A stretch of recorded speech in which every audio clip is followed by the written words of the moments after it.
Doma Sports Talk worldwide with some news from the world of boxing so y'all know what time it is. You ain't in a rush to get concussed. Now, best boxer in the world news, and that's Terence Bud Crawford. We all know it. He's won the ESPY Award, which is a good thing. Get recognized for being as awesome as you are. There's a few complaints about, of course, an Alexander Usyk has to be mentioned, and so would an Inui would have to be mentioned. But Crawford got that award, and I think it's deserving because, see, first of all, the award from the time frame of when they give the award, his fight against Spence was just something to behold because there was distance between him and another top five pound for pound fighter. And I don't think any other person could say that because the distance in the fight. He dominated him. Now, the part of Terence Crawford not being so active, I would always tell you guys, and I continue to tell you, he was actively inactive. You know, actively inactive. That means, damn it, Errol Spence couldn't give him the rematch for various reasons. But Terence Crawford was ready. That fight going up to the next division, the 154, right? Tim Chu was supposed to fight Keith Thurman. He was going to get the winner of that, right? That didn't happen. Tim Chu fights Fundura. Neither one of them could fight him, nor did they want to. They started acting very funny. Even before that, Jamel Charlo went up to fight Canelo, and they didn't save the belt. They could have said, because he's going to fight Canelo, let him stay undisputed. And then he comes down and fights Tim Chu, and the winner of that fights Crawford. None of that happened. But it wasn't because Crawford didn't want none of it to happen. He's standing there, so actively inactive, right? So therefore, you gotta give it up. Now, Crawford's about to fight Madrimov. And everybody knows the Madrimov is the truth, right? Everybody knows it. Don't start talking about how many fights he had, right? Because, he got about 12 fights.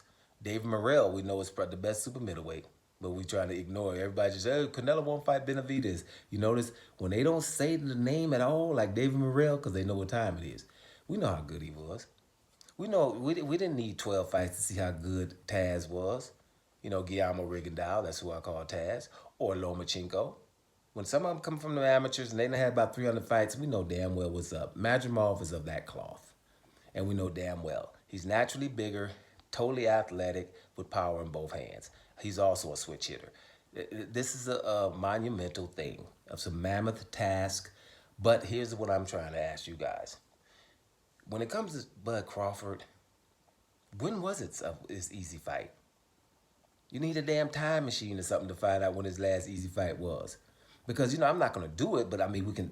Errol Spence wasn't supposed to nothing we could call easy, was it? Sean Porter wasn't nothing we could call easy. As big as he is, it was a 160 pounder. Everybody was saying, you better fight. He's supposed to be the mandatory. So we can't call that easy. We definitely can't call Mean Machine easy. Everybody wasn't trying to fight Mean Machine. Can't call Jose Benavidez easy. Even with that one leg. You want to say one leg or whatever? If nobody else was in a hurry to fight that undefeated one leg dude. Mean Machine was undefeated too. Jeff Horner just beat the hell out of Manny Pacquiao, in my opinion. We know damn well he beat Manny Pacquiao. And for those who say, no, it didn't, yeah, and they should watch it again. Well, in that case, they did. They went back and watched it again and still gave it to Jeff Horn because he won the fight. And Jeff Horn was full of confidence after beating Manny Pacquiao. He wanted Errol Spence back when people wasn't wanting Errol Spence. He was calling him out. That's how confident he was because the little old Terence Crawford didn't scare him. That's why he fought him. Now, Manny Pacquiao didn't want to fight Terence Crawford, nor did his people, nor did the pundits. They all were scared of Manny Pacquiao's well-being. Yeah, I know. I say it all the time, but I'm just repeating because nobody has ever, with any other fighter, was anybody ever worried about Manny Pacquiao's well-being other than Terence Crawford. So nothing has been easy. Now, the Amir Khans and Kell Brooks, I'm telling y'all, if you can go back to find out how people was worried about Terence Crawford before he fought Kell Brook. Because Kell Brook was looking, jacked. And Kell Brook is not an easy fighter to beat. Let's just make sure that's clear. Even in that Kell Brook. So that's what went down. That wasn't easy. Amir Khan, maybe. Maybe. But isn't he so fast that Amir Khan still thinks he could beat Manny Pacquiao and Floyd Mayweather? Because his hands are so fast. Well, that timing beats that. Amir Khan, the easiest one so far. And Amir Khan's not that easy. But you keep going back, it sure as hell ain't Victor Postal. Victor Postal was, nobody wanted to fight it. Undefeated, over 30 fights at the time. Baby Vitaly Klitschko. Before him is Ndungo. Oh, hell. Julius Ndungo. Julius Ndungo had just knocked off undefeated Troy Nowski. Went over there to beat Ricky Burns. Wanted to go to Nebraska to beat Terence Crawford because he was totally confident. Also undefeated.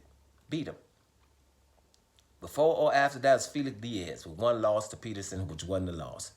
There was no easy stuff. Even Derry Jean and Thomas Delorme at the time, those boys only had one losses.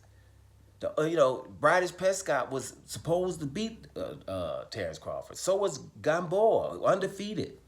Man, you better pick Amir Khan or John Molina as something that this guy has done that's supposed to be considered easy. Because other than that, there's nothing.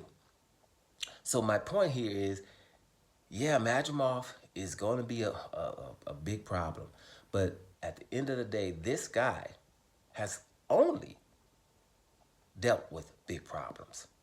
There has not been anything easy or anything he's supposed to, where he's just going, I'm automatically winning.